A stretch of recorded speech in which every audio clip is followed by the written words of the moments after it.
Vader, hoe geweldig afhanklik is ons van U in hierdie oggend en elke dag van ons lewens. En hoe belangrik is dit dat ons sensitief sal wees vir die bediening van die Heilige Gees. Dat ons ore sal hê om te hoor wat U Gees vir ons sê, elkeen van ons individueel, en wat U Gees vir ons ook sê as gemeente. Vader, ons het so ontsettende dankbaarheid in ons hart vir die aanhoudende bediening van die Gees. Dat ten spyte van ons wat dikwels faal, ten spyte van die feit dat ons in onsself nie volmaak is nie, dat U aanhou om ons te bedien. Maar ons is so bewus daarvan, Here, dat dit is alles op grond van die een wat in ons plek kom staan het. Soos ons nou gesing het, baie diep haal hy my uit. En dat U ons uitgehaal het uit daai plek van totale verlorenheid en ons voete op die rots Christus geplaas het. Vader, my gebed is vanoggend dat deur hierdie boodskap wat ons sal hoor, die boodskap van regverdigmaking, dat ons harte weer eens geroer sal word deur hierdie aspek van die evangelie. En dat ons harte oop sal wees om te hoor wat U woord sê. Ons bid, Here, dat U Gees vanoggend vir ons werklik sal bedien, elkeen van ons persoonlik. Dat ons U stem sal hoor vanoggend. Dat ons weer eens 'n opgewondenheid in ons harte kan hê. Soos daai skrif in Maleagi ook sê, dat ons kan huppel van blydskap oor hierdie boodskap, oor die son van geregtigheid wat opgegaan het in ons lewens, oor die feit dat ons U aangesig in geregtigheid mag aanskou, nie in ons eie geregtigheid nie, maar in die geregtigheid van Christus, dat ons U mag sien, en dat ons U mag ken. For this is eternal life, that they may know You, the only true God, and Jesus Christ whom You have sent. Dit is die ewige lewe, om U te ken. Om U te ken. Here, my gebed vanoggend is dat hierdie woord 'n nuwe intensiteit in ons harte sal bring om verhouding met U na te jaag, met alles wat in ons is, om U eerste te stel in ons lewens, in ons verhouding, ons intimiteit met U, bo alles te stel. Want U het U eie seun gegee, U enigste seun, sodat ons U mag ken. Ons loof U daarvoor, Vader. Ek dank U dat U my vanoggend salf, die Gees om U woord te bedien. En ons geen ander manier om U woord deur te gee nie. Ek loof U daarvoor. In Jesus naam. Amen. Goed, ek wil vanoggend so 'n bietjie wegbeweeg van die volgorde van ek het, toe ons begin het met hierdie reeks oor ons rykdom in Christus, het ek vir u 'n lys gegee. Ek weet nie hoeveel van u dit gekry het nie, maar volgens daai lys is ons het nou 4 van die onderwerpe gedoen. Die eerste 4 het ons gedoen, en die 5de ene gaan op daardie lys gaan oor die soenoffer van Christus. Engelse woord is propitiation. Nou dit is 'n baie belangrike onderwerp, maar ek het gevoel voor ons daarna kyk, moet ons bietjie verder afbeweeg in daai lys en eers gesels oor regverdigmaking, voordat ons gesels oor propitiation of die soenoffer, want die twee gaan nogal baie mooi saam. Jy weet, daar's baie oorvleeling, met baie van hierdie aspekte is daar oorvleeling, soos baie van die aspekte van die evangelie, as mens kyk daarna, is baie moeilik om net een ding, heeltemal onafhanklik van al die ander goed, te bespreek. En dit is juist, ek dink het is baie belangrik dat ek dit vir u sê, dat u verstaan, dat wanneer ons na een aspek kyk van die evangelie, dan doen ons dit, hoe kan ek het sê, in verhouding met al die ander aspekte van die evangelie. Ons kyk met ander woorde, hoe pas dit in die hele verlossingsplan van God. Nou ons het gepraat ons het 6 boodskappe gebring oor geen veroordeling nie. En die boodskap van vanoggend pas baie nou daarby aan. Maar dit kyk so 'n bietjie vanuit 'n ander hoek daarna. Want jy weet, daar is 'n geweldige rykdom in die evangelie. En as juis as 'n mens dit so benader en jy begin kyk van verskillende aspekte na die evangelie, wat daar nuwe lig op die waarheid gewerp word en daar nuwe dinge vir 'n mens oopgaan. Nou ons het al baie gepraat hier oor regverdigmaking. Ons lê baie klem daarop, maar ek wil net so een of twee dingetjies vir u noem voordat ons begin daarmee. Weereens vir u noem dat dit is die boodskap van regverdigmaking is een van die kragtigste leringe in die Bybel. Dit is letterlik it's the broadsword of the gospel.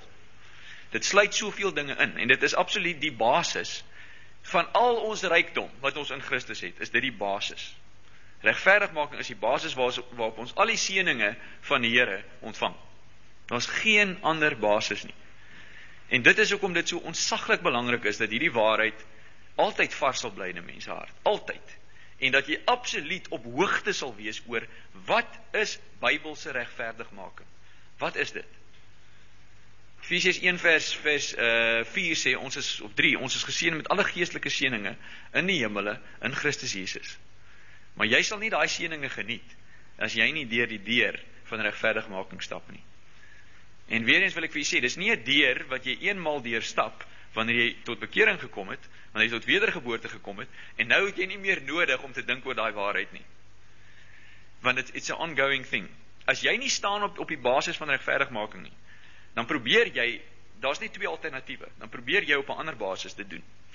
Jy kan of op grond van die regverdigmaking wat in Christus is, 'n verhouding met God bou, of jy kan dit doen op grond van jou eie basis vir regverdigmaking, jou eie geregtigheid. En op daai basis gaan jy nie God se seën kry in jou lewe nie. Die probleem is 'n mens kan jouself baie lank flous en dink, jy weet ek is alright met die Here, ek kry dit wat ek beleef kom van die Here af. Terwyl jy op die hele tyd besig is met jou eie regverdigmaking, besig om op jou eie geregtigheid te bou. En daarvan is die kerk vol. So weer eens wil ons vandag 'n bietjie die onderskeid sien. Die onderskeid tussen ons eie regverdigmaking, ons eie geregtigheid en God se geregtigheid. Jy weet, as ons kyk na die geskiedenis, dan sien ons dat hierdie waarheid van regverdigmaking was die waarheid gewees wat die hele reformatie begin het. Die hele reformatie is aan die gang gesit deur Martin Luther, wat nadat hy hoeveel kere teen trappe opgekruip het en homself geslaan het met goed en harige goed aangetrek het, dat hy heeltyd ongemaklik moet voel en al die dinge wat hulle in daai tyd gedoen het. Hierdie is maar 'n paar goedjies. Die mense het letterlik hulle klippies in hulle skoene gesit dat hulle nie moet gemaklik voel nie. Sodat hulle daardeur is dit penance en hulle is besig om hulle self te castigate, te flagellate en wat ook al, om te probeer om voor God 'n posisie te kry van guns. En ek het al vir julle genoem hier dat Martin Luther, hoe die reformatie het begin uit Romeine 1 vers 16 en 17, daai twee skriffies, want Martin Luther het begin dink oor hierdie geregtigheid, en hy het dit gelees en hy het dit bepeins, en toe besef hy dat hierdie geregtigheid wat die woord van praat nie van dit wat ons doen om regverdig te wees voor die Here nie, maar dit praat van die gawe wat God vir ons gee. The righteousness of God given as a gift to us. En dit het toe dit oopgaan vir hom, toe die hele reformatie as gevolg daarvan begin. So hierdie waarheid is ook 'n vernuwingswaarheid. Dis 'n vernuwing. Jy kan nie herlewing hê nie, jy kan nie vernuwing hê nie. Jy kan geen seën van die Here ontvang as hierdie waarheid nie gevestig is in jou hart en as jy nie leef op die basis van die waarheid nie. Genoeg daaroor gesê. Kom ons begin kyk na wat dit is. Ons gaan by twee goed stil staan. Ons gaan kyk na wat is regverdigmaking en ons gaan kyk wat is die gepaste reaksie van die gelowige op hierdie regverdigmaking. Met ander woorde, hoe moet ek reageer daarop? In die eerste plek, met ander woorde, moet jy weet, wat is hierdie regverdigmaking? Jy moet dit verstaan, jy moet insig hê daaroor. Jy moet openbaring hê daaroor. En in die tweede plek moet jy weet, hoe moet ek nou reageer op hierdie regverdigmaking van die Here, wat hy vir my gebring het? Wat is die regte reaksie?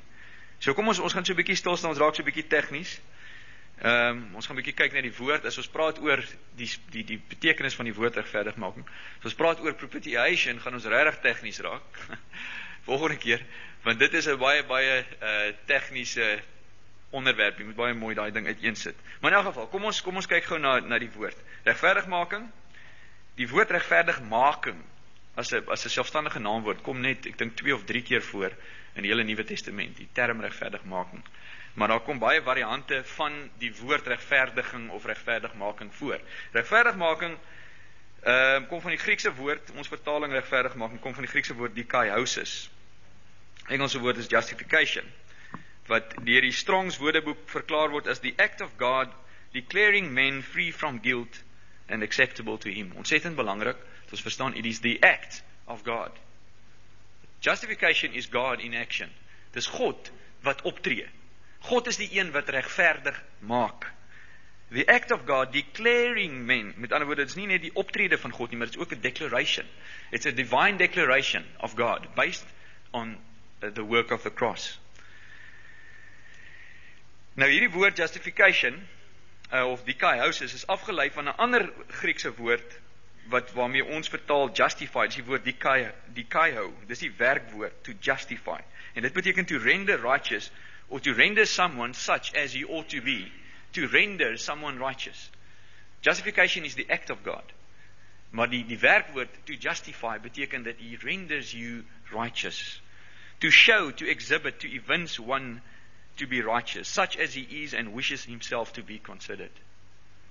Met ander woorde, dit maak van iemand dit wat hy graag wil wees. Weet jy, is 'n sekere manier om na die hele wêreld te kyk en na die manier wat mense optree, 'n sekere benadering kan wees. Een van die moontlike benaderinge is dat mense, van die motiverings wat werk in die mens, is dat mense probeer hulle self justify. En ek sou sê, dis een van die sterkste kragte wat in mense werk, sedert die sondeval, is dat die mens besef dat hy moet by 'n plek van onskuld uitkom. Die mens soek na soos daai advertensie sê, Panasonic, the quest for zero defect. The quest for zero defect. En dit is 'n sekere sin, kan jy dit oor die mensdom skryf, sedert die sondeval. Man is looking for that place of zero defect. So nou probeer die mens op verskillende maniere om homself te probeer regverdig. Terwyl die boodskap van Christendom is die feit, is dat God regverdig maak. God is the one who justifies. As jy kyk na enige ander godsdienst, wat van die val van die mens, uitgedink is deur die mens, en deur die Satan geïnstigate is, enige ander godsdienst, lê die klem daarop, dat die mens moet probeer, om homself voor God te regverdig, deur wat hy doen. Maar Christendom kom met hierdie heeltemal ander boodskap, en sê, God is the one who justifies. He is the one who acts. He is the one who is in action. Goed, ek wil vir u die Easton's Revised Bible Dictionary, het vir my baie mooi verklaring, so jy moet my 'n bietjie verdra daar, so ek gaan vir u net lees hierso. Wat sê hy daaroor? Hy sê, justification is a forensic term opposed to condemnation. So dit staan teenoor condemnation, staan die term justification. It's a forensic term. Forensiese term, met ander woorde, dis 'n juridiese term, 'n regsterm. 'n Term soos wat jy sal kry in 'n court of law, in 'n hof. Dis absoluut waaroor die term gaan. Die hele betekenis van hierdie woord moet jy vasmaak aan 'n legal court, 'n court of law, aan 'n court of law, nê. 'n hof, soos 'n hofsitting, dis waaroor dit gaan. Dis die hele beeld van dit gaan daaroor dat die mens word ingeroep. Elke mens wat ooit gebore is, sal voor God staan. Elke mens. Dan word die hemelse hof, elke mens sal verskyn voor God. Maar ons, as gelowiges, is mense wat reeds regverdig verklaar is. Omdat ons in die hof van God, voor God verskyn het as die regter, en Christus het in ons plek gaan staan. Christus het die skuld vir ons gedra. Daaroor meer, wanneer ons praat oor propitiation, so'n offer van Christus. So it stands opposed to condemnation. As regards its nature, it is the judicial act of God, by which he pardons all the sins of those who believe in Christ, and accepts and treats them as righteous in the eye of the law. That is, as conformed to all its demands. Luister mooi. All the demands of the law. Every single demand. Wanneer laas het jy 'n bietjie Levitikus gaan lees? Numeri, Deuteronomium, Exodus. Het jy al 'n bietjie gelees deur daai wette? Het jy gaan lees deur daai wet op wet, reël op reël, gebod op gebod? Geweldig baie wette. Geweldig. As jy kyk in die Judaïsme hoe dit ontwikkel het, is daar nog veel meer, want hulle het wat hulle noem hedge laws gestel daar, wat wette buite die wette is, sodat jy nie daai wette moet breek nie, om nog meer seker te maak dat dit nie moet gebeur nie. Nou wat is justification? Dis die act wat sê, this person he stands as if conformed to all the law of God, every single law of God. On what basis? On the basis of the righteousness of Christ. Because he lived on this earth, in the human body, a perfect life, die volmaakte lewe van Christus. Daai lewe is kruis toe, onregverdig veroordeel. sodat daardie geregtigheid aan die ander kant van die kruis, toe Jesus sê, it is finished, is dit volbring, that the law was fulfilled in him, en nou is ons in hom, so die regverdiger word ons, wat is die woord wat Romeine gebruik? Toegereken, toegerekende regverdigheid en geregtigheid, word vir ons gegee, ons sondaars, ons die goddeloses, wat geen stand voor God het nie, word vir ons, by ons wedergeboorte, ontvang ons hierdie regverdigmaking, the justification, that we are conformed to all the law of God, on the basis of what Christ did. In addition to the pardon of sin, justification declares that all the claims of the law are satisfied in respect of the justified. In addition to the pardon of sin. Dit is nie net die vergifnis van sondes nie, maar daar is 'n positiewe kant. Justification declares that all the claims of the law are satisfied in respect of the justified. It is the act of a judge and not of a sovereign. Okay. Ek weet nie hoekom hy dit sê nie, moet wie sê, ek dink is albei. It is the act of a judge, ek sal dit so stel, it's the act of a sovereign as a judge. Dit die koninklike regter, dis waaroor dit gaan. God is die koninklike regter. Hy is die enigste een wat kan regeer, die enigste een wat kan reg spreek. As 'n mens nou daai regsterm moet gebruik, is God self. The law is not relaxed or set aside. Ontsettend belangrik. In die lig van wat ek nou net gesê het. The law is not relaxed. Dis nie dat God gesê het, luister, julle ouens sukkel, ek kan dit sien. Jy weet, ek het vir julle duisende jare kans gegee, maar ek sien regtig, daar is nie een van julle wat naby dit kom nie. So kom ons relax maar 'n bietjie die wette, want ons gaan nou nie onsself flous en maak asof julle dit ooit gaan regkry nie. Hoor jy, dis nie dit nie. The law is not relaxed or set aside, not in any sense. The law is fulfilled in Christ. En ons gaan net gaan ons bietjie kyk, maar goed, wat moet dan nou my reaksie wees in terme van 'n heilige lewe? Wat is my reaksie? It wasn't set aside, but is declared to be fulfilled in the strictest sense. Fulfilled. Jesus het die hele wet vervul. And so the person justified is declared to be entitled to all the advantages and rewards arising from perfect obedience to the law. Jy daai ene gehoor? Luister mooi, dis 'n baie belangrike punt hierdie. Daar word partymal ontsettend baie klem gelê op gehoorsaamheid en ek glo dit is geweldig belangrik. Maar as jy aan gehoorsaamheid dink, los van die boodskap van die Nuwe Testament oor regverdigmaking in Christus, dan is jy in 'n posisie waar jy jouself bevind onder die ou verbond, presies dieselfde posisie, that I'm trying to get life from the keeping of the law. No, that is dangerous. That is dangerous. We live by faith. The just shall live by faith. Ons lewe op grond van hierdie posisie wat ons het, en vanuit hierdie posisie kom daar werke, works of righteousness. Maar hoekom word ons geseën? Gaan ek sê dit is omdat ek sekere goed gedoen het? Nee. Wat is my getuienis? My getuienis is, I believe in the one who justifies the ungodly. Hoor jy? Dit is die houding wat ons moet hê. Ons gaan nou 'n bietjie verder na daai houding kyk. In die evangelies, hoe dit fantasties uitkom in Jesus se bediening. Ek lees weer vir julle wat hy sê. So the person justified is declared to be entitled to all the advantages and rewards arising from perfect obedience to the law. En hy gee daarso die skrifverwysing wat hy gee is Romeine 5 vers 1 tot 10. All the advantages and rewards, want dit is wat Paulus aanhaal. Jy sien Paulus se hele argument in Romeine 5 sê hy, therefore having been justified by faith, we have, en dan noem hy die eerste reward. What is the first, the most precious reward of them all? We have peace with God through our Lord Jesus Christ. En wat is daai peace? Dis verhouding. Vrede. Twee partye wat in oorlog is met mekaar. Kan nie 'n verhouding hê nie. Waar kom hy verhouding vandaan? Wanneer daar vrede is. Wanneer hy sê, dis vrede. Ons gaan nie meer veg nie. Sien, die vrede is verby. Die enmity is op die kruis uit die weg geruim. Kolossense 1, né? Wat sê daai skuldbrief teen ons, met sy insettinge wat vasgespijker is, vasgenaal is in daai kruis. So the enmity is out of the way. Now we have what? Peace with God. En dan gaan hy aan en noem hy verder, die rewards. Op grond van wat?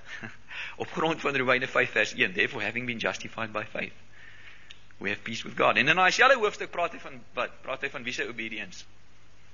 Whose obedience is emphasized in the whole subject of justification? Wie se obedience? Ons in? Christus sin. One man's obedience. One man's obedience. Jy sien, nou wat is ons gehoorsaamheid? Our obedience is to slot into his obedience.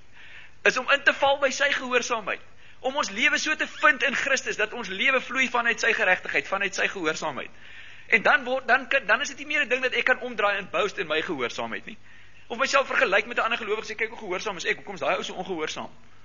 Natuurlik, ons moet mekaar vermaan en praat daaroor, maar op grond van wat? Op grond van die geregtigheid van Christus. Op grond van sy gehoorsaamheid. Sien, dis 'n heeltemal 'n ander manier van dink. Weereens, met nog 'n aspek van hierdie rykdom in Christus wat ons oor gesels, gaan dit oor die vernuwing van ons denke. Dit gaan oor 'n ander manier van dink, oor ons lewe. It's his obedience.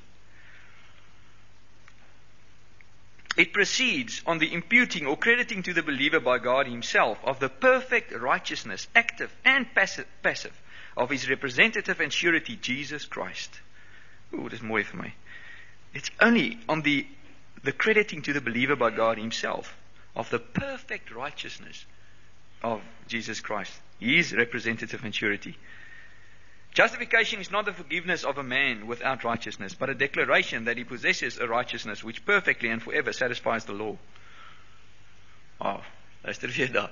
Sorry hoor, ek moet vir u, hierdie man sê onsaglike mooi goed vir my hierso. Ek wil dit onder die aandag bring. Justification is not the forgiveness of a man without righteousness, but a declaration that he possesses a righteousness which perfectly and forever satisfies the law, namely Christ's righteousness. 2 Corinthians 5:21. He made him who knew no sin to be sin for us, that we might become the righteousness of God in him. Sien? So met ander woorde, wat is die punt wat hier deurkom? Laat ek dit vir u opsom. Wat hy probeer sê is, it is not, die punt is nie dat ons kom na die Here sonder ons eie geregtigheid. En nou word ons net vergewe nie. Jy sien, dit gaan nie net daaroor nie. Dit gaan daaroor dat ons ontvang 'n volmaakte geregtigheid. Jy moet dit verstaan. Jy moet verstaan dat met jou wedergeboorte het jy 'n geskenk ontvang van regverdigmaking. Jy's nie net vergewe nie.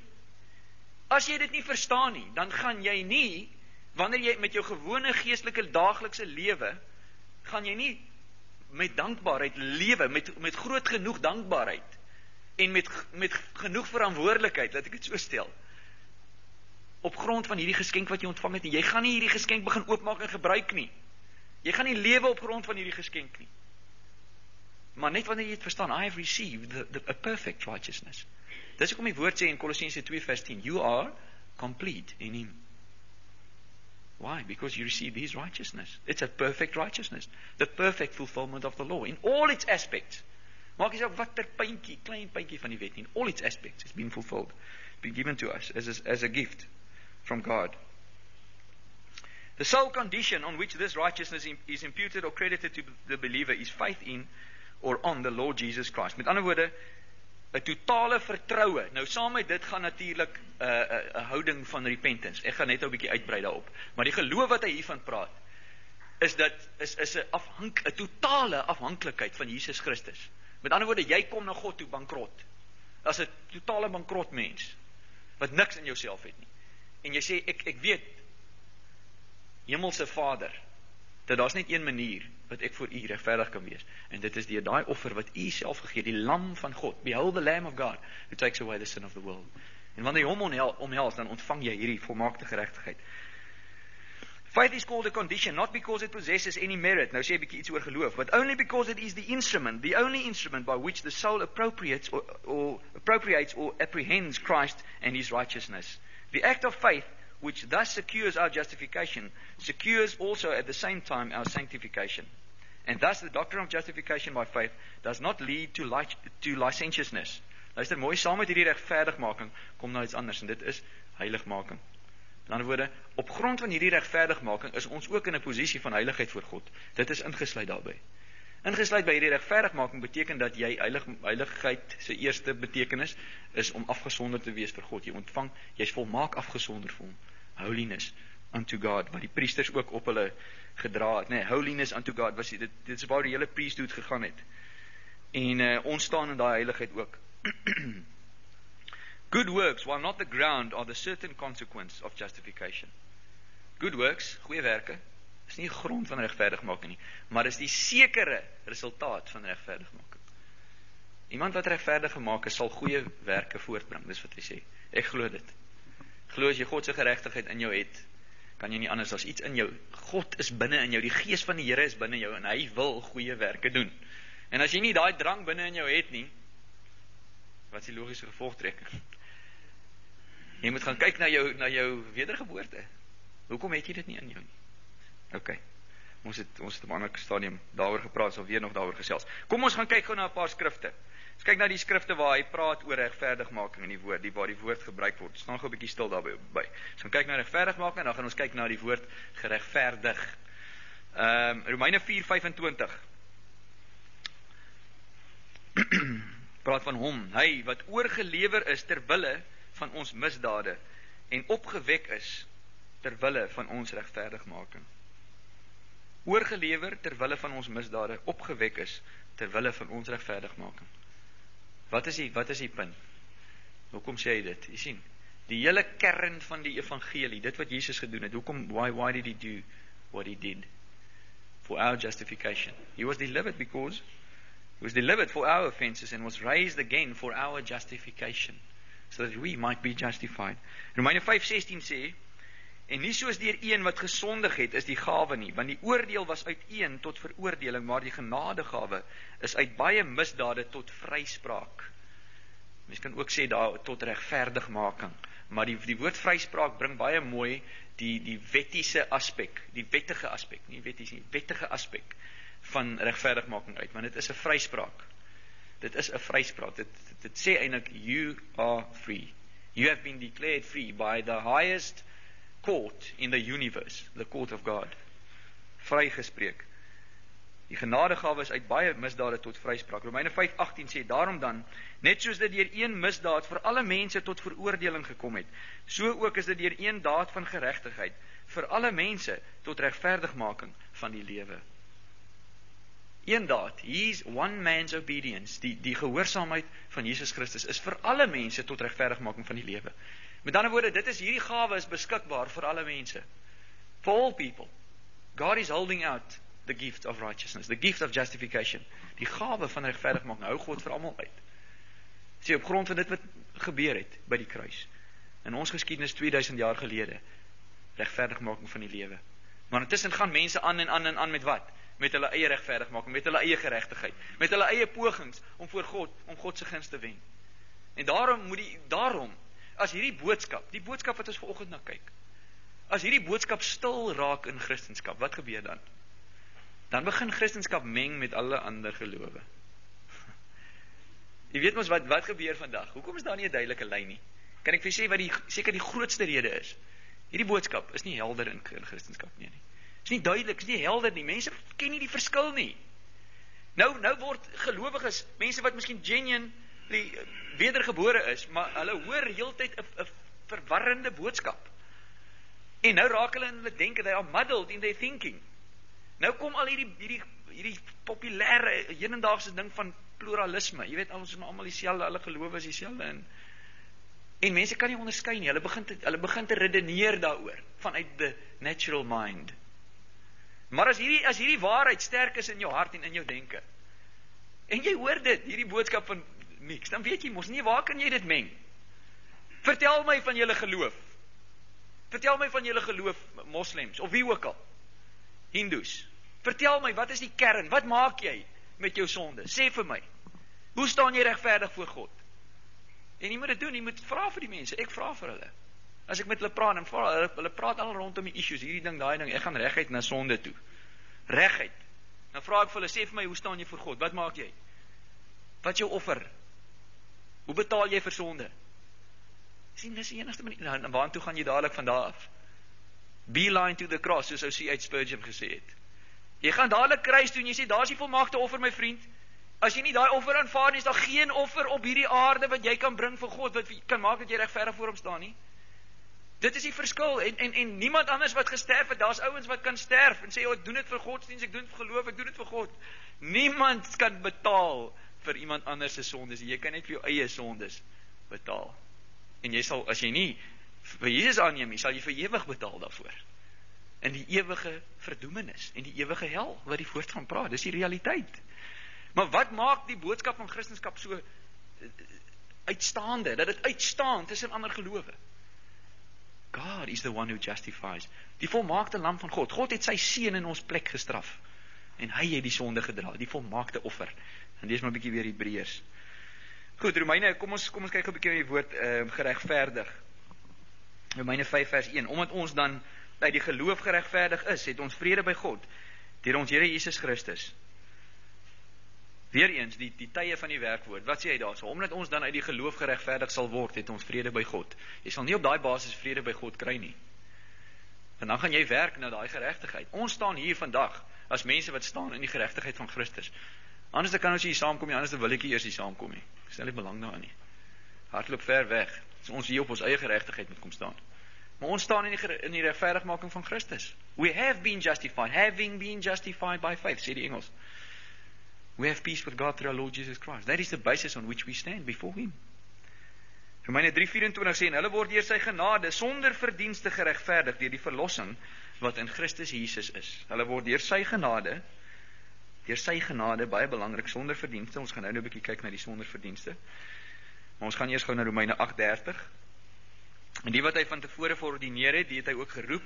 Die wat hy geroep het, die het hy ook geregverdig. En die wat hy geregverdig het, die het hy ook verheerlik. God het verordineer, God het geroep.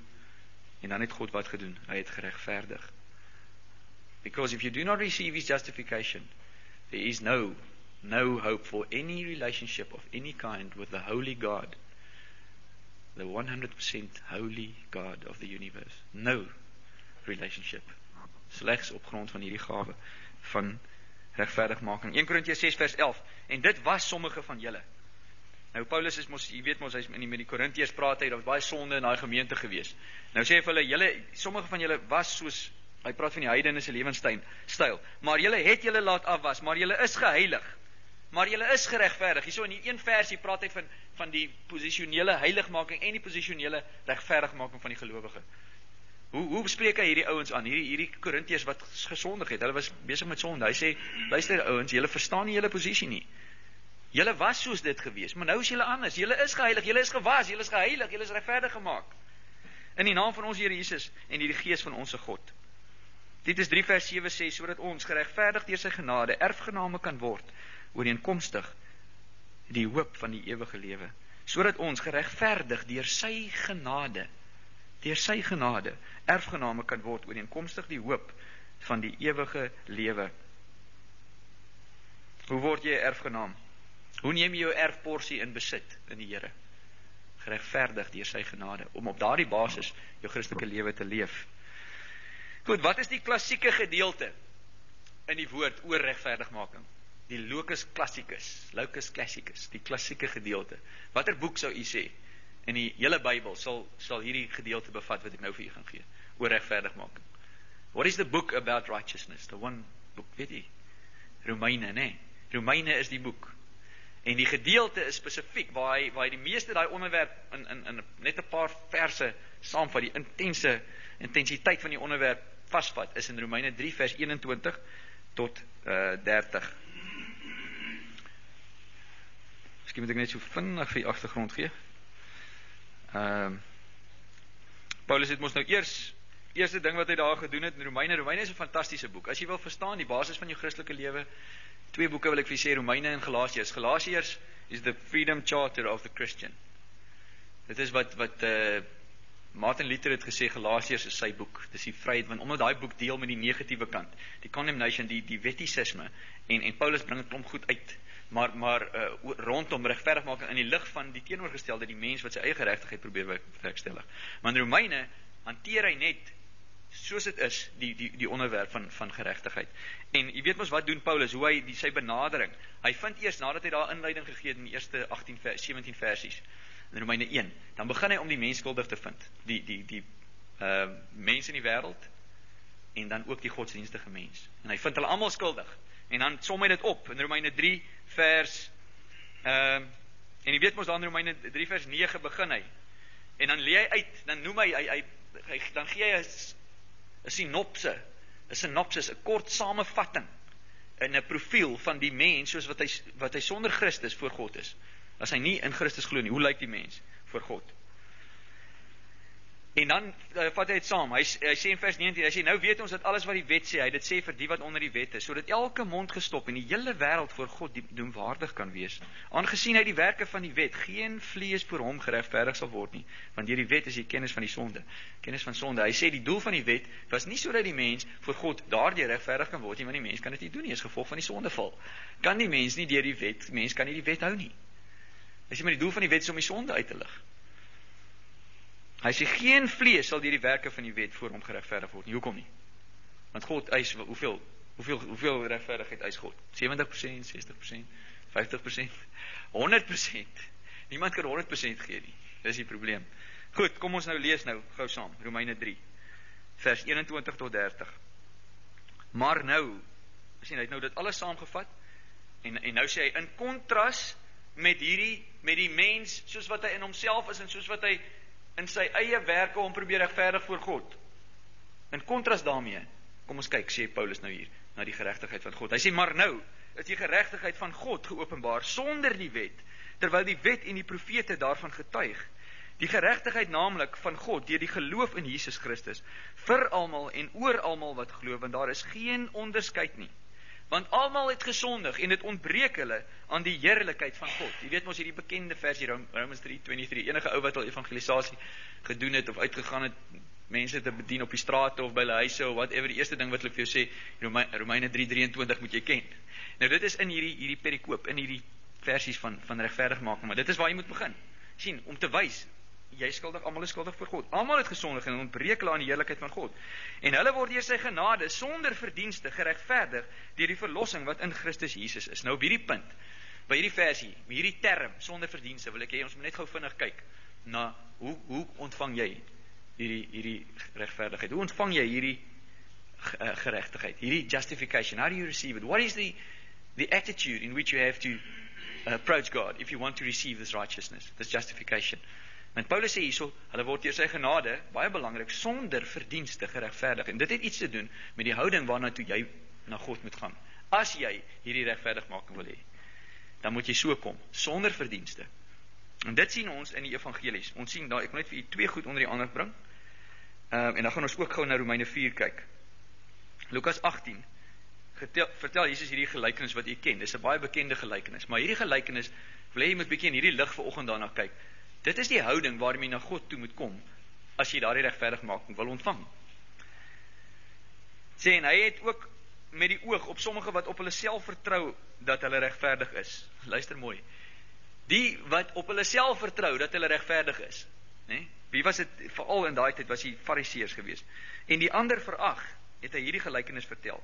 Twee manne het na die tempel opgegaan om te bid. Die ene Fariseër, die ander tollenaar. En die Fariseër het gaan staan en by homself so gebid: O God, ek dank U dat ek nie soos die ander mense is nie. Sjoe. Rowers, onregverdiges, egbrekers. Kyk nou net hierso. Kyk wat doen hierdie Fariseër. Nie net maak hy hierdie geweldige arrogante stelling. Hy sê ek dank U dat ek nie soos ander mense is nie, maar hy begin vir God die luister te gee asof God dit nie weet nie. Hy noem dit op: rowers, onregverdiges, egbrekers. Of ook soos hierdie tollenaar. Nee. En toe kyk hy 'n bietjie rondom, o, hier's 'n ander ou, hierdie tollenaar. Wat maak hy hier vir God? Hy is mos nie so regverdig as ek nie. Hoe kan hy so kom staan? Maak asof hy kan voor God verskyn. Dankie God, Vader, God, dan ek is ook nie soos hierdie tollenaar nie. Want die Fariseër sal nie sommer vir God Vader genoem het nie. Ek vas 2 keer in die week. Ek gee 10% van alles wat ek verkry. Nou, hy het eers die negatiewe gewys. Hy sê ek doen nie al hierdie verkeerde goed nie. Hy sê, en nou draai hy na die positiewe. Dan sê hy, nou kyk nou wat ek alles doen. Nie net doen ek nie die verkeerde goed nie, God, maar kyk al die goeie goed wat ek ook doen. Sjoe, kyk, nou bou hy hierdie goed op. Jy sien, dis nou soos, hy bring hy offer, hy maak hom al hoe groter voor God en sê, ja kyk, look at the weight of my righteousness. See, that's what I'm bringing to you. Ek vas 2 keer in die week, ek gee 10% van alles wat ek verkry. En nou skuif die beeld na die tollenaar. En die tollenaar het ver weggestaan en wou selfs nie sy oë na die hemel ophef nie, maar het op sy bors geslaan en gesê: O God, wees my sondaar genadig. Sjoe, sien nie die houding? Daarom, ons kan nie praat, vriende, ons kan nie praat oor hierdie onderwerp as ons nie saam met dit hierdie gesindheid neem nie. Want jy kan nie wil sê ek staan in die Here se geregtigheid, maar jy het nie daai gesindheid van afhanklikheid nie. Want jy kan nie, die enigste manier, wat enige ou genuinely tot bekering kom, is wanneer hy so kom. Daar's geen ander manier nie. Die populêre maniere wat hulle vandag die evangelie deurgee en whatever, en jy gaan dit en dat en dat en dat kry en die volgende ding, mis die hele punt van sonde voor 'n heilige God. Jy sien, dit is waar jy moet begin. Dan beweeg jy na die kruis waar die prys betaal is. Maar as jy nie so kom nie, soos hierdie tollenaar en sê, o God, wees my sondaar genadig. Wanneer laas jy dit gehoor van iemand wat tot bekering kom, wat na die Here toe kom? Dis die houding waarmee iemand moet kom. O God, wees my sondaar genadig. En wat sê Jesus? Ek sê vir julle, hierdie laaste een het hoe? Wat is ons onderwerp? Geregverdig na sy huis gegaan, eerder as die eerste een. Want elkeen wat homself verhoog, sal verneder word, en hy wat homself verneder, sal verhoog word. Jesus gee die uitspraak oor hierdie twee mense wat na God toe gaan. Twee soorte mense, daar's net twee soorte mense op hierdie hele aarde. Net twee soorte mense. Voor die heilige God is daar twee gesindhede. Twee soorte mense. Die een mens is die een wat na God toe gaan en sê, ek is beter as ander mense. Baie mense sal nie met hulle mond sê nie, maar hulle glo dit. Hulle glo, hulle vergelyk hulle self. Party ouens sal gruwelik sondig ook nog. En dan sal hulle sê, maar ek is dan nie so bad soos daai ou nie. Hoor jy wat ek sê? So dis nie die houding van die graad van die manier wat die fariseërs die stel nie, maar hulle baie ongelowiges jy met hulle praat, dan dink hulle heimlik, hierdie mite wat in hulle kop is, hierdie leuen, hierdie fabel, hierdie leuen van die vyand, is dat it's comparative righteousness. If I compare myself, ek is dan nie 'n moordenaar soos daai ou wat ek op die nuus gesien het gisteraand nie. Ek is dan nie so erg soos hy nie. En daarom het ek hom so half 'n innings by die Here. Miskien ek wil nie nou al met hom verhouding hê nie, jy weet.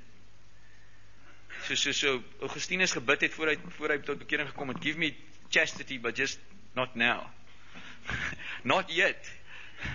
En dis die houding wat party mense het, maar heimlik dink mense wel, ag eendag, jy weet, as ons nou staan voor God, dan sal hy kyk na my en sê, luister Appel, hierso is al die ouens, daai verskriklike moordenaars en mense wat so aan te kere gegaan het. Jy was hom nie heeltemal so erg soos hulle en jy maak dit net. Okay, gaan maar hoor. Sê okay. Kom maar deur. Dis die houding wat mense het. Terwyl die Bybel sê, my vriende, dit werk op grond van die 100% heiligheid en regverdigheid van God. Jy moet dit van God af ontvang as 'n geskenk. Kom ons kyk gou na Romeine 4. In die lig van hierdie ding is dit van hierdie gedeelte in die evangelie is 'n geweldige mooi stukkie. Romeine 4 vers 4 en 5. Is my mooi. Paulus is besig om sy hele argument oor regverdigmaking te versterk ten opsigte van die Jode se beskouing daarvan deur die twee voorbeelde in hulle geskiedenis te gebruik, Abraham en Dawid. Wat hulle beskou het as hierdie manne is regtig manne wat they were just before God. En dan wys Paulus vir hulle dat hulle het nie op grond van hulle eie geregtigheid en regverdigheid met God 'n verhouding gehad nie, maar op grond van God se geregtigheid, selfs in die Ou Testament, because they believed that God would justify them. Nou luister nou. Abraham en Dawid, né? Dit sê, maar aan hom wat werk, word die loon nie na guns toegereken nie, maar na verdienste. Hy sê met ander woorde, die ou wat werk en daardie regverdig wil word die loon nie na guns toegereken nie, maar na sy eie verdienste. Aan hom egter wat nie werk nie. Wat beteken dit? Ek parafraseer dit vir u. Hy sê met ander woorde, vir die een wat nie probeer deur sy eie werke regverdig word nie, maar glo in hom wat die goddelose regverdig, word sy geloof tot geregtigheid gereken. Met ander woorde, hierdie geloof wat die Bybel van praat, hierdie glo, is watter soort glo? Dis 'n glo wat sê, met sy geloof, met my geloof, wanneer ek na God toe kom, dan sê ek, Here, ek glo nie, dat ek met my eie werke voor u, die ewige heilige God, kan staan nie. En wanneer jy dit doen, dan sê God, dit is die houding wat ek soek, in jou. En op grond van daardie houding, reken ek die geregtigheid van my seun vir jou toe. Omdat jy daai houding het van afhanklikheid, nie my eie werke nie. Omdat jy besef hoe bankrot jy voor my is. En omdat jy besef hoe heilig ek is. Omdat jy nie my probeer vergelyk met ander gode of wie mense dink is gode nie. Wat maar tevrede sal wees met so 'n medium standaard nie. Maar omdat jy weet dat ek die ewige 100% heilige en regverdige God is. En omdat jy met daai houding na my toe kom, reken ek die geregtigheid vir jou toe. So geloof is eintlik 'n houding teenoor God. Dis 'n gesindheid waarmee mense na God toe gaan.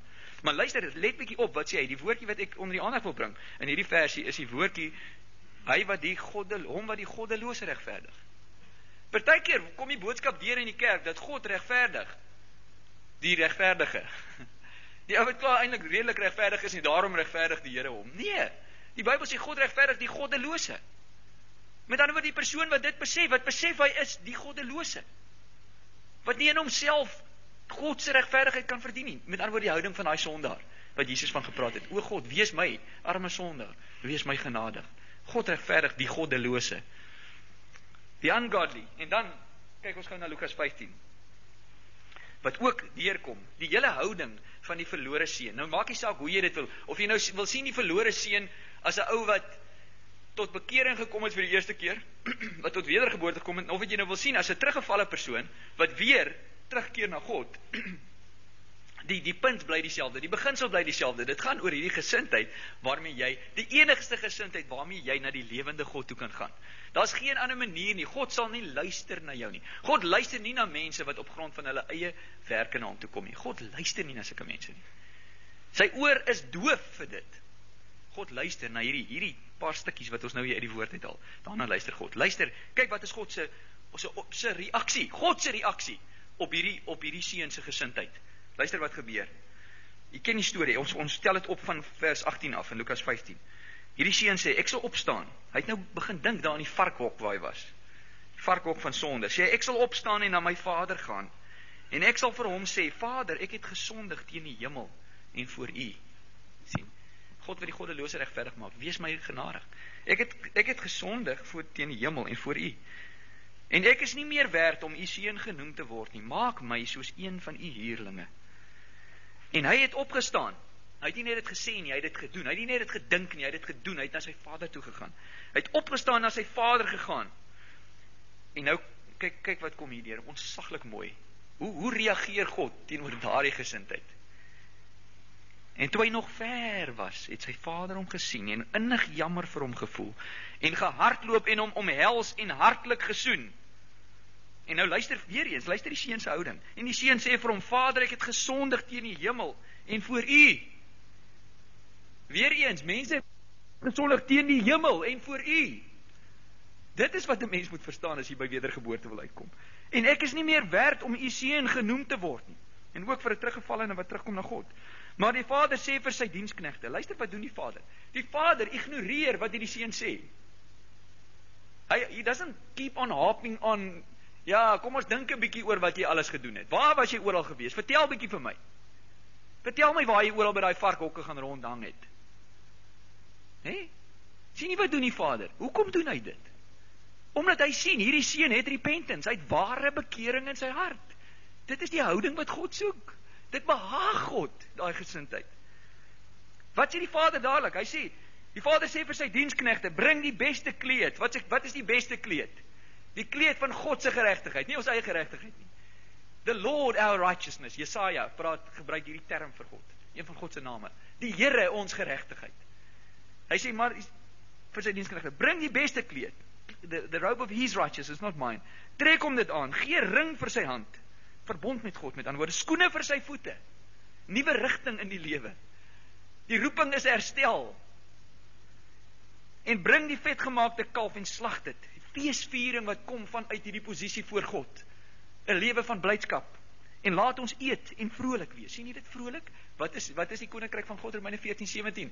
Sien jy, eet en drink is geregtigheid, vrede en blydskap in die Heilige Gees. Dis 'n natuurlike beeld hier wat 'n geestelike waarheid weergee. Want hierdie seun van my was dood en het weer lewendig geword en hy was verlore en is gevind. En hulle het begin vrolik word. Ek wil vir u sê, hierdie vrolikheid, hierdie feesviering, hierdie joy, they will go out with joy and be led forth with peace. The mountains and the hills will break forth before them in singing. As die kerk terugkeer na hierdie ware houding, dan kan ons weer die geregtigheid van God begin waardeer. Dan kan ons die regverdigmaking van God begin waardeer en dit word weer vir ons kosbaar. En ons kry ons vrede terug, ons kry ons blydskap terug. Hoef ons nie al hierdie seminare en goed by te woon met motivational speakers wat probeer om die joy op te wek nie. Met al hulle goed wat jou lewe nou kamstig uitsorteer en nou is jou lekker lewetjie uitgesorteer is op hierdie aarde, dan voel jy nou beter oor jouself. En nou is jy sogenaamde sukses of whatever. En nou moet jy joy daar uitkry. Terwyl jou hart roep uit vir ware vreugde, ware blydskap. Dit kom net wanneer jy voor God gaan staan weer. En ek wil vir julle sê, hierdie boodskap is nie net vir ongelowiges nie. Ek wil vir julle sê, hierdie boodskap is vir gelowiges. Dit is vir ons, dit is vir die kerk om weer nederig te raak voor die Here met hierdie houding te kom en sê, Here, ons het net vir U. net op grond van u eie geregtigheid. Ons kom bankrot in onsself. Ja, en die Here het ons daai posisie, maar ons moet lewe in daardie houding van afhanklikheid van God en sy geregtigheid en wat hy in sy seun gedoen het. Goed, ek gaan nie verder nie. Ek wil net gou, ek gaan nie nou, jy kan self verder Romeine 3 vers 25 tot 30 gaan lees dit maar self daar. Gaan bedink bietjie daai gedeelte voor die Here. Romeine 3 vers 20 21 tot 30. Ek wil net gou saamvat ons reaksie teenoor die Here. Wat is die gepaste reaksie? Ons het nou gekyk na regverdigmaking. Ek vertrou dat u kan sien wat is Bybelse regverdigmaking. Waaroor gaan dit en wat is die houding wat ons moet hê ten opsigte van God? Maar nou is die vraag, wat is ons as gelowiges, mense wat reeds geregverdig is, wat is die gepaste reaksie vir hierdie boodskap? Ten opsigte van hierdie waarheid, hierdie rykdom wat ons het, ons is geregverdig in Christus. Nou ons kyk nou, ons reeks is die rykdom wat ons in Christus het. Ons rykdom in Christus. Nou hoe moet ons houding wees ten opsigte van die feit dat ons in Christus geregverdig is? In die eerste plek, ons moet die gesindheid van afhanklikheid behou. Dit het ek nou net vir u gesê. Ons moet daardie houding bly hou. Ons kan nie arrogant raak nie en begin dink dat die justification wat ons ontvang het is nou ons, jy weet, dit is ons eintlik wat dit verdien het en ons wat alright is en dit is hoekom ons dit het. Dan kry jy weer 'n fariseer houding. Ons moet daai afhanklikheid behou. Matteus 5 vers 3 sê salig is die wat arm van gees is. Arm van gees, ek wil dit so interpreteer, beteken ook vir die gelowige dat jy daai gesindheid behou van in jouself het jy armte. Rykdom in Christus, ja, armte in jouself. As jy nie in jouself kan sê ek is arm in myself nie, dan gaan jy nie rykdom van Christus kan beleef nie. So dis die eerste ding. En die tweede plek moet jy vasberade wees om nie jou eie geregtigheid te probeer oprig nie. Vasberade, en ek wil vir u sê dit is iets wat jy in moet staan. As jy dit nie verstaan nie en as jy nie die houding verstaan nie, dan gaan jy mislei word deur wat aangaan in Christendom ook vandag. En reg deur die eeue, jy gaan mislei word, jy gaan op die ou einde weer jouself bevind besig met jou eie geregtigheid sonder dat jy dit agterkom. So die geloofslewe beteken dat ek moet met vasberadenheid staan. Ek gaan nie weer my eie geregtigheid probeer oprig nie. Al het ek nou miskien droog gemaak in die week wat verby is. Ek gaan nie nou probeer sê, wel, nou moet ek maar my eie ding probeer doen, omdat ek net weer die Here se guns kan kry nie. Daar's net een manier, ek moet weer bankrot na die Here toe gaan, in myself, en sê, in geloof vertrou ek dit wat Jesus gedoen het. Ek gryp weer vir Christus aan, in die volheid van sy geregtigheid, Vader. Dit is my vergifnis, hoor jy, dit is my houding, dit is my enigste vergifnis voor die Here. Ek wil net gou vir u Romeine 10 daar lees in hierdie verband. Want dit is so duidelik, dit is die gesindheid gewees van die Jode wat hulle eie geregtigheid opgerig het. Paulus sê daar vers 1, hy sê broeders, die verlange van my hart, die gebed wat ek tot God vir Israel doen, is tot hulle redding. Want ek getuig van hulle, dat hulle ywer vir God het, maar sonder kennis. Baie mense in Christendom vandag wat daai houding het. Daar's baie ywer vir God, wat ons baie plekke sien, sonder die kennis van God se geregtigheid en die dinge wat ons vanoggend oor gepraat het. Want omdat hulle die geregtigheid van God nie ken nie, en hulle eie geregtigheid probeer oprig, het hulle hul aan die geregtigheid van God nie onderwerp nie. Hierdie geregtigheid is iets waaraan jy jou onderwerp. Jy moet kom onder die juk van God se geregtigheid. Melchisedek, the king of righteousness and the king of peace. Dit is iemand wat onder daai juk is, jy kan dit sien. Jy moet nie jou eie geregtigheid probeer oprig nie, dan moet 'n duidelike skeidslyn wees. Want Christus is die einde van die wet tot geregtigheid vir elkeen wat glo. Die einde van die wet. Die einde van die mens wat deur die wet, met ander woorde, sy eie geregtigheid probeer oprig. Vir elkeen wat glo. In die derde plek, hierdie gepaste reaksie. Dankbaarheid. Dankbaarheid. Maar glo vir my, as jy die houding het wat ons nou net van gepraat het, dan sal jy nie anders kan nie as om dankbaar te wees. Met ander woorde, it's not just that gratefulness, a once-off gratefulness. Dis nie iets wat jy, wel, ek was so dankbaar gewees, jy weet, toe ek tot bekering gekom het, ek was nou so 'n verskriklike sondaar gewees, en wat ook al, daai eerste week, of 2 weke, of 3 maande, of jaar, of wat ook al, was ek so dankbaar vir hierdie wedergeboorte, ek was so dankbaar vir die regverdigmaking. Die vraag is, waar is jou dankbaarheid vandag? Is hy vandag nog hier? Jy sien, as hierdie waarheid leef in jou hart, dan moet jy elke oggend wakker word met daai dankbaarheid. En sê, dankie Here, dankie. Dankie vir u regverdigmaking. Thank you for Jesus, for his righteousness. Dankie vir daai kleed wat u vir my aangetrek het, die beste kleed, u kleed. Die ander is wegwerplik voor u aangesig. Gooi dit weg vir my af. Staan in u geregtigheid. En dan, wat volg daarop, 'n lewe vanuit regverdigmaking en nie na regverdigmaking nie. As jy lewe, as jy die gesindheid van dankbaarheid het, dan lewe jy nie meer, jy probeer nie lewe na daai posisie nie, jy lewe vanuit dit. Dis heeltemal 'n ander manier om te dink oor 'n mens se lewe. Dit is seker die grootste change of mind wat die Bybel van praat in Romeine 12:2. Van al die verskillende goed wat die woord van praat, hierdie een change of mind is ontsaglik belangrik. Dit is 'n groot ding. Want ons hele wêreld, ons hele oral waar ons sien, lewe mense na justification heeltyd. Maar Christene moet heeltemal anders begin dink en hulle moet lewe vanuit hierdie regverdig maak. Vanuit dit wat ons reeds ontvang het. Met ander woorde, hoe lewe ek nou 'n heilige lewe? Ek lewe dit op grond van iets wat in my opwel. Hier's 'n dankbaarheid, hier's 'n liefde. I love him because he first loved me. How did he love me? Love me enough to justify the ungodly. To justify me, to give me a justification that has nothing to do with what I can achieve before him. Nothing. Jy sien, en as jy dit ontvang, as jy dit sien, dan kom daar iets in jou na vore. Wat gebeur? Die effek van genade, wat Paulus van praat in Kolossense 1. Hy sê, vandat julle die woord van God se genade gehoor het, daar sekere dinge gebeur in julle. Sorry, ons is klaar, hoor, ek wil net gou hierdie puntjie nog. Luister hierso, Kolossense 1. Sien, Paulus bid vir al die gemeentes, en verskillende gemeentes hy bid, hy sê, ek is so dankbaar oor die geloof en liefde. Maar daai geloof en liefde van hulle, waar kom dit vandaan? Dit is die effek van God se genade, dit is die effek van hierdie boodskap van regverdigmaking. Kolossense 1, sê Paulus. Ek lees maar daar van vers 3 af. Hy sê, ons dankie God en Vader van ons Here Jesus Christus, altyd as ons vir julle bid, omdat ons gehoor het van julle geloof in Christus Jesus, julle liefde tot al die heiliges, vanweë die hoop wat vir julle weggelê is in die hemel, waarvan julle vroeër gehoor het, deur die woord van die waarheid van die evangelie, wat julle sowel as die hele wêreld bereik het, en dit dra vrug, net soos onder julle ook, van die dag af dat julle dit gehoor het, en die genade van God en waarheid leer ken het. Waar kom die vrug vandaan, wat God soek? Van die dag af wat gebeur het, dat julle dit gehoor het, en die genade van God, in waarheid leer ken het, dra dit vrug onder julle. En hoe gaan dit aanhou om vrug te dra in ons lewens? Net op een manier, ons moet aanhou bly onder die invloed van hierdie woord. Lukas 15, dit moet voor jou wees, die verlore seun. Jy moet vir jou Vader, jy moet vir hom sê, Vader, in myself is ek 'n verlore mens, 'n verlore seun. Maar ek lewe in hierdie houding, my Vader het my beklee met sy geregtigheid. My Vader het 'n ring aan my vinger gesit. My Vader het skoene aan my voete gesit vir 'n nuwe rigting in my lewe. My Vader het dit gedoen. Jy sien, dan is dit nie meer die rigting wat jy het, is nie een of ander purpose wat uit die mens se manier van dink gedefinieer word nie. Sien, is nie 'n humanistiese manier nie, want my hele purpose, my hele doel in die lewe kom vanuit hierdie, net van een ding. Ek lewe, daar's nie vir my 'n mooier beeld in die hele Bybel as Mephiboset nie. Dis die mooiste beeld, die seun van Saul, wat toe Dawid oorgeneem het, Dawid staan for the reign of righteousness. Hy verteenwoordig die koning wat vir ewig sal regeer in geregtigheid, Jesus Christus. En in daai reign het Mephiboset die houding gehad van, gaan ek wrath en condemnation ontvang van hierdie koning. En wat het Dawid gedoen? Hy sê, wat het Dawid gedoen? Wat was sy houding? Hy sê, is daar nog iemand van die huis van Saul aan wie ek goed kan doen? En toe kom Mephiboset, hy was krepel geweest, omdat hulle hom laat val het, toe hulle gevlug het, in die tyd wat Dawid oorgeneem het.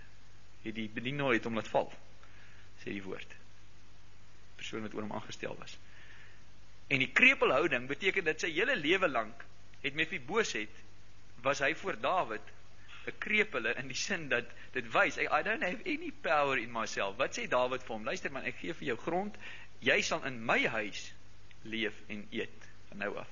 In die Vader se huis word ons opgeneem. Maar wat is ons houding voor hom? Voor hom in terme van ons eie, van wat ons in onsself het, ons is krepeles. Hoor u? Solank as wat jy daai houding het, jy word herinner, jy kan nie anders nie. En omdat die hele punt is onsself, we still have the weakness of the flesh. Ons het hierdie skat en erde kry. When you see your own weakness, what must it remind you of? Wow, ek is 'n begunstigde. Dis wat dit moet doen. Jy moet nie jou hart vir hart en begin sê, maar ek kan hierdie lewe leef en hoekom sukkel ek so? Nee. Dis juist, dit is die oomblik, dit is daai verandering in jou denke wanneer dit oorsit in Here dankbaarheid dat ek lewe vanuit u genade. Daai oomblik wat jy dit doen, dan beleef jy wat die Bybel noem Christendom. Nie mense se definisie daarvan nie.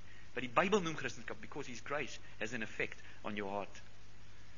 It has an effect on your heart. Goed, die laaste punt. Verkondig hierdie boodskap met oortuiging en laat dit sprekend wees van jou lewe. As jy nie staan in hierdie boodskap nie, dan kan jy dit nie met oortuiging verkondig nie. As dit nie lewe in jou hart nie, sal jy nie, en ek wil vir u sê, nie net vir ongelowiges nie, maar vir gelowiges, selfs vandag, die getuienis gee, van dat ek lewe nie vanuit my eie geregtigheid nie. Ek lewe vanuit God se geregtigheid. Die regverdigmaking van die goddelose, hier is hy. Moenie so maak en sê, daar die goddeloses nie. Maak eers so, dan kan jy dit doen. Dan kan jy sê, goed, vir hulle is daar ook genade, net soos vir my. Maar eers moet jy binne toe kyk. God het geglo, Abraham het geglo, in die een wat die goddelose regverdig. Wat impliseer daai versie? Wie is die goddelose daar in daai gedeelte? Abraham is die goddelose. Hy het geglo dat God regverdig hierdie ou wat bankrot is voor hom. Met ander woorde, wanneer hierdie waarheid besit neem van jou hart, dan kom jy met die basiese boodskap van Christendom na die mens, na mense rondom jou, oral waar jy is. Want jy lewe met 'n ander geregtigheid. En dan is die vrede en die blydskap wat Romeine 14:17 van praat, die koninkryk van God, sigbaar in jou lewe, net op grond daarvan. Kom ons bid saam, en vra ons vir die Here om vir ons 'n nuwe visie te gee van dit. Vader, as ons vanoggend op 'n plek is waar ons begin vergeet het, miskien lankal vir 'n hele ruk leef met 'n verkeerde soort houding voor U, dan bid ons dat U vir ons weer op ons hart sal lê, die houding van daai tollenaar in die tempel en van die seun, die verlore seun wat daar gesit het. En dat ons kan sê, ons het niks in onsself nie. Niks in onsself voor U nie. Niks. Here, dikwels wanneer ons sien dat U vir ons seën in ons lewe, dan is daar die geneigtheid in ons vlees om te dink, maar dit is omdat ek dit en dit en dit reg gedoen het. Dit is omdat iets wat ek gedoen het, wat ek nou hierdie seën beleef. Maar Vader, ek bid dat U vir ons sal verlos van daai houding. Totaal sal verlos daarvan, dat ons nie so sal kyk na ons lewe nie. Maar wanneer ons seën van U beleef, dat ons sal wees soos Mefiboset in die huis van Dawid. Het sal sê, genade op genade, elke ding wat ek ontvang, elke happie van hierdie koningskos wat ek eet, elke stukkie rykdom, elke stukkie klere wat ek op my lyf het, elke tree wat ek gee in die koning se huis, sy binnehof en sy voorhof, is net genade, dis al wat dit is, al wat dit is. En ek bid dat U vir ons 'n houding sal gee, Vader. Ek bid dat U diep, soos die woord ook sê in een van die klein profete, dat ons hart weer oopgebreek sal word, sodat geregtigheid kan inreën. Dat iemand sal insit, daai eg, Here.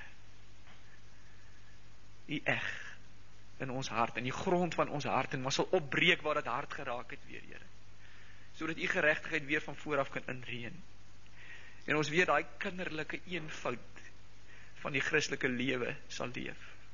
Weer daai ontsaglike dankbaarheid voor U sal uitbreek. Daai houding wat so deursuur, nie net in ons eie lewe nie, maar in die mense rondom ons, in ons gesinslewe, in ons familielewe. Weier sal uitkrim. Thankfulness. Unmentionable gratefulness. Iets wat die verstand te bowe gaan. Ons bid vir daai houding, Here, ons bid vir dit in ons gemeente. Dat U vir ons daai houding sal gee. In Jesus naam. Amen. We love Him because He first loved us. Breek die braakland van ons hart, Here.